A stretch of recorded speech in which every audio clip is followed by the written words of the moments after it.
umushinga cyangwa murakora cyangwa uratashye ku igare ryawe umugabo wawe nawe mukanya umurarasa kugusangayo ndapfuye we none si iba ariko se nzane telefoni basi ajya kuyiza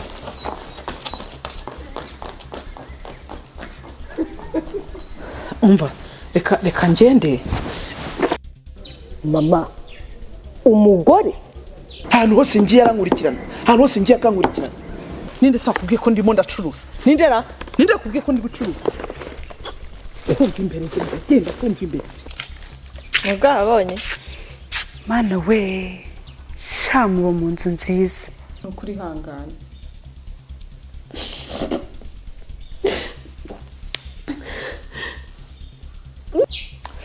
ariko se mwana wa none yaba ari umuzimu wakohereje ariya mafaranga wabyitwara mute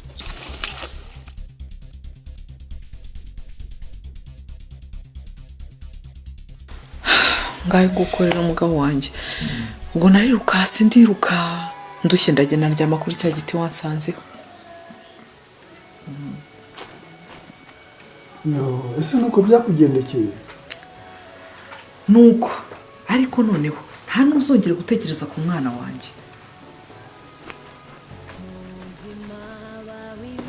none se mu bigaragara ko mva hasigaye abantu babiri ukeka ko udufasha ari uwo muri abo babiri uwo nkeka ni uriya bita Kade kuko neza neza ijwi rye riravuga nk'iryo numvise cyagiye ni byiza none birashoboka ko ijwi waryumvise ariko haracyarimo amayobera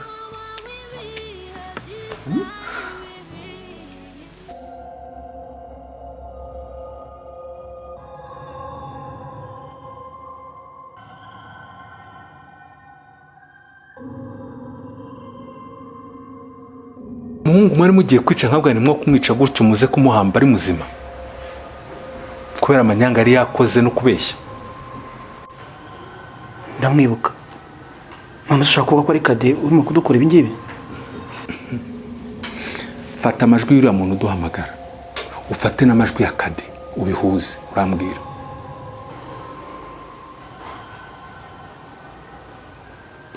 ariko siko ari byo koko nanjye ndabyemeye Kade tugomba kumuhiga mpaka tumufasha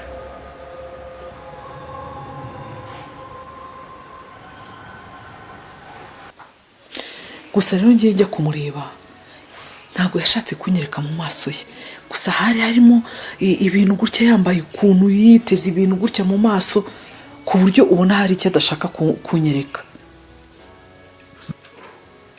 ubwo se yaba yarabaye iki gusa uko nabibonye yewe ntekereza ko ashobora kuba yari afite inkovu mu maso atashakaga kungaragariza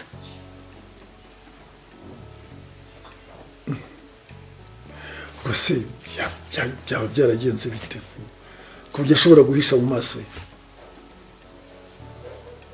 cyangwa ni umuzimu wahuye nawe ukibwira ko wahuye n'umuntu muzima umuzimu niyo yaba ari umuzimu ngewe icyo nzi cyo nuko ngomba gukorana nawe akangeza ku byo ngewe nshaka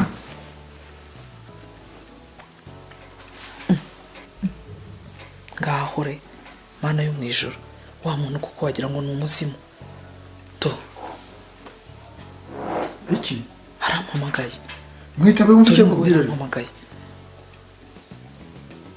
mwitabe alo bite byawe ndashaka kubwira ko uriya mwana w'umuhungu wakoresheje agomba kuba igitambo cy'ibibazo cy'uriya mwana w'umukobwa agiye guhura nabyo ngo umwana wanjye abaye iki so urabwira uriya mwana w'umuhungu rero ko hari ibyo agiye kujyana muri uriya rugo ugiye kubikoherereza ariko ntugomba kurebaho nureba urabukoze ishyano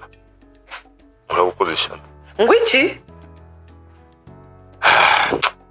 umva kuri wowe ntibikureba na gato nuramuka ubirebye umenye ko ibyo wiyemeje byose birangiye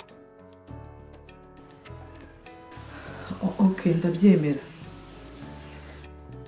alright ubimuhe ariko umubwire ko agomba kubika ijambo ko niyo yafatwa ko ntacyo agomba kuzavuga kuko nabonye ari umusore ufite umutima nturabikunze cyane okay sawa sawa akubwiye ikize mugabo ndaje gato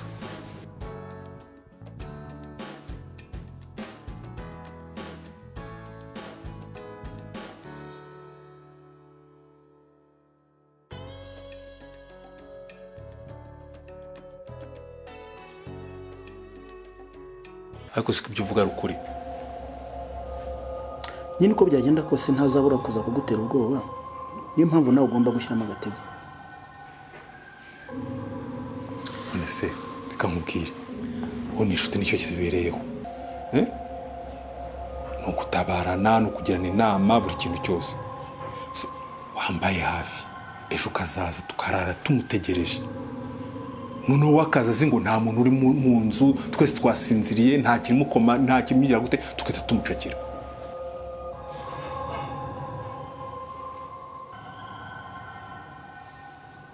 ibyo ndabyumva, ariko reka ejo cyangwa ejo bundi nzaze tumugogere.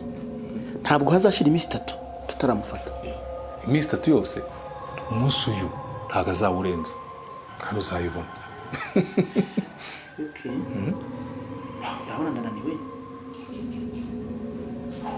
reka nzaze tubitegure neza, tubikore twabyiteguye. Kibize se ejo nibwo waza cyangwa ufite izindi gahunda?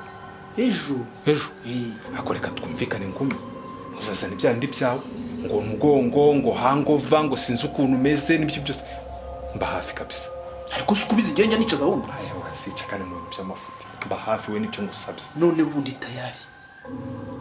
Uri tayari? Ndi tayari. Gahunda ni gahunda, sibyo? ariko ari reka twiganirire nta kibazo, sibyo? buriya umugabo wanjye akubwiye ngo muryamane wabyemera? Yego kwa mana we, subwo yabitinyuka umugabo wiyubashye kuriya ukuze. Shari uracyari umwana kweri, ntago abagabo wowe ubazi, yabitinyuka rwose. ahubwo se buriya bikubwiye wowe wabyifata mute? Mwabushaho ya ntago nabyemera pe, reka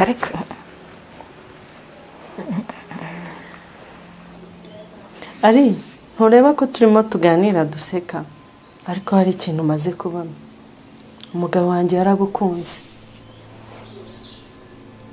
kuko ni ubwa mbere ngewe nakoresha umukozi, umugabo akanyereka ko amukunze, amwishimiye, kuraho biriya yitwaza ngo hari impamvu, ngo uri hano, ngo hari icyo agushakaho, icyo ngicyo atananyereka ntazi n'icyo ari cyo. ubundi nazanaga umukozi bugacya yamwirukanye. ariko ntureba ko duseka buri munsi, nkubwira ndagukunda, nkunda isuku, ukuntu ukora ibiki n'ibiki byose. ari ngewe nkwifatiye gutya, uryamanye n'umugabo wanjye atari ibintu bambwiye, ahubwo nkakwifatiye. ku izina ry'Imana nakwica mu gitondo, nkafata inzira njye nkajya kukwirega. wari ubizi? Mabuja rwose tuza, sinshobora nanjye kuguhemukira bigeze aho ngaho.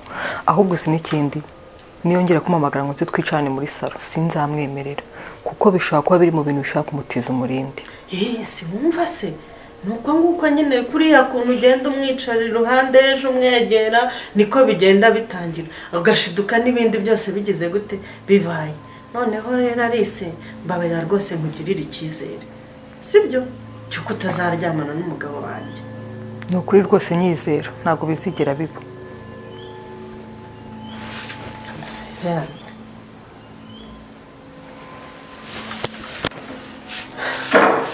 Dash.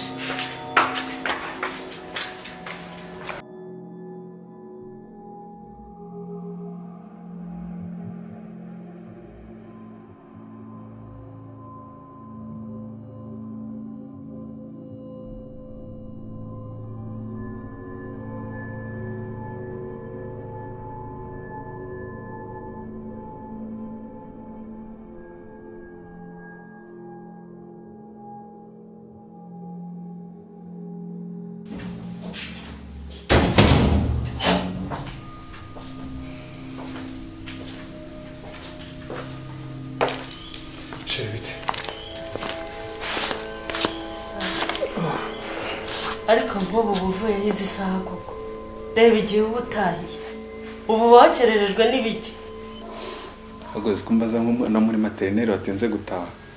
Okay, nagiye gusura Ngumi. umurambo w'umugore wese mwarawubonye? Wapi kabisa, ntabwo urabone kandi ko mbibona ngo kubyakira byaramunaniye. ariko buriya ubundi umuntu watwaye umurambo we yashakaga kugera kuki? Sheri, kugeza kuri umunota nanjye byaranshanze pe. ariko sheri, buriya muntu wari ubazengereza ubahamagara ntaho yaba ahuriye n'ibi bintu.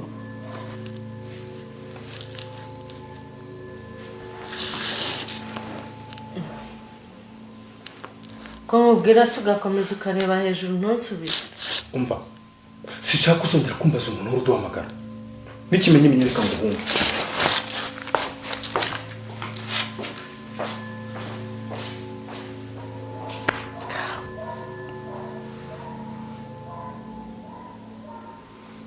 ariko none umugabo wanjye yaba ari mu mabi simbimenye.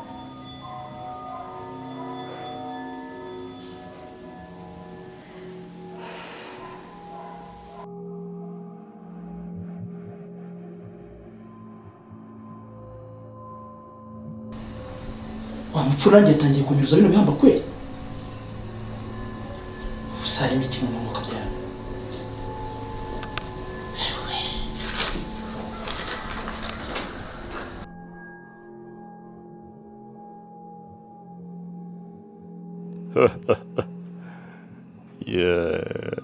Ngumi ndabona uri mu gahinda kenshi cyane ko kubura umugore wawe. Umva, aho harimo ubutumwa bwawe kandi uburebane na anko ko harimo ibintu byinshi cyane bitandukanye n'ibyo najyaga mpa anko. Ikindi kandi numara kubireba murahita mumenya uwo ndiwe. Mana we, ngo tuze tumenye uwo ari we. Simukamagarira ngo mbimubwiye.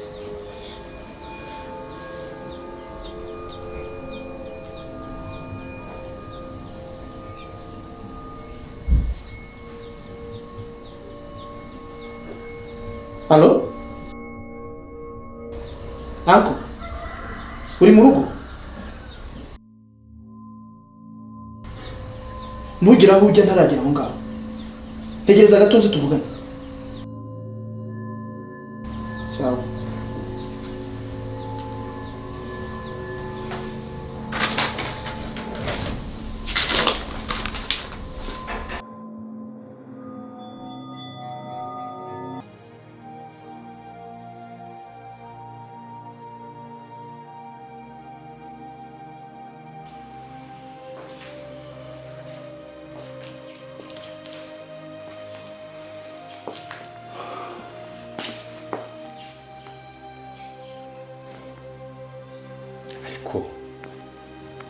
Ngumi kanteye ubwoba n'iki kintu ari gushaka kumbwira hutihuti.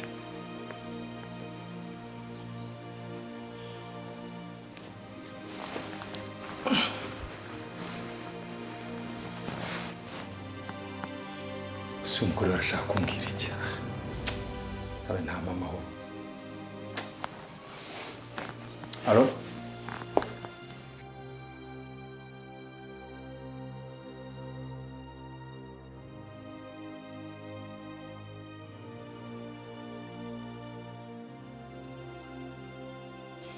Okay. Nta kibazo ndaza kuza mu kanya. Hari ibyo ndimo gatoya. Sawa.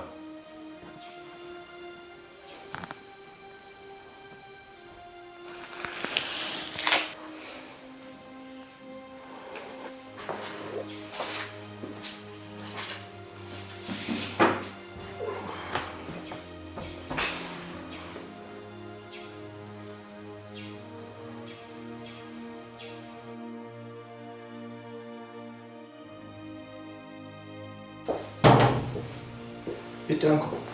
Sawa, karibu.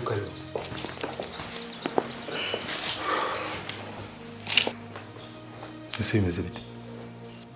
Anko, jya kuzana mashini turebe ubutumwa uwo muswa twoherereje. Ko nawe se yakoresheje CD? Cyane rwose. Abo buri urwandiko yohereje nawe wumve isomeye.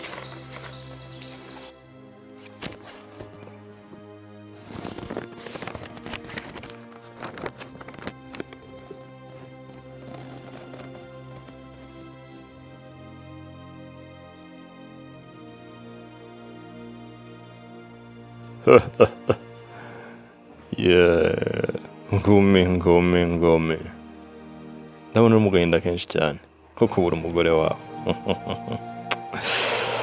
umva aho harimo ubutumwa bwawe kandi uburebane na anko kuko harimo ibintu byinshi cyane bitandukanye n'ibyo najyaga mpa anko. Ikindi kandi numara kubireba murahita mumenya uwo ndiwe. Kuki? Ibise ni biki? Umva, zana mashini turebe ibiri kuri CD yanyohereje.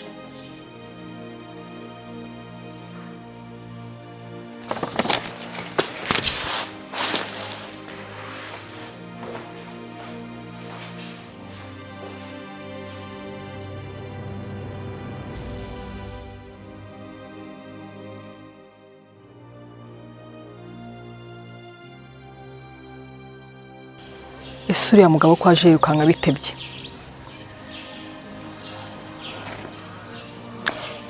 Hashobora kuba hari ikintu kibaye kandi giteye ubwoba.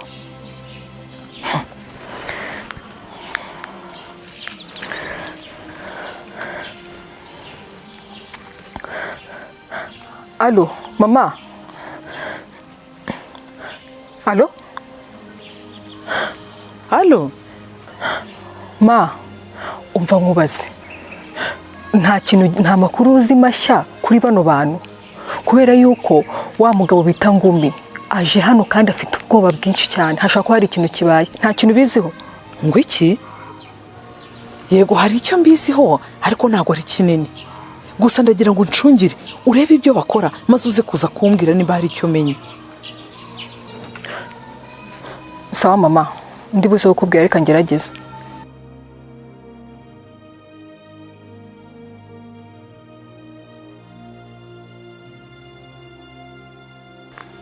Ariko ibintu biri kuri ziriya CD ni ibiki koko? Kandi wasanga hari ikintu cyangeza ku byo nshaka kugeraho.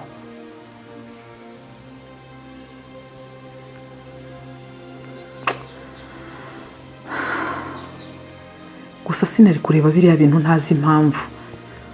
Uriya muntu udashaka kumbireba. Ikindi uriya muntu wanze kunkoraho mukoraho.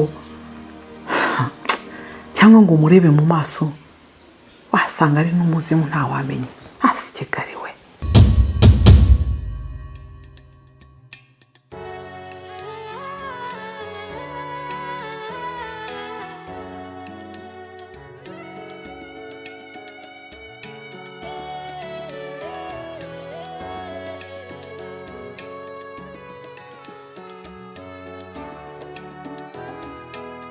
Muzima bawe ibihe byiza n'ibibi,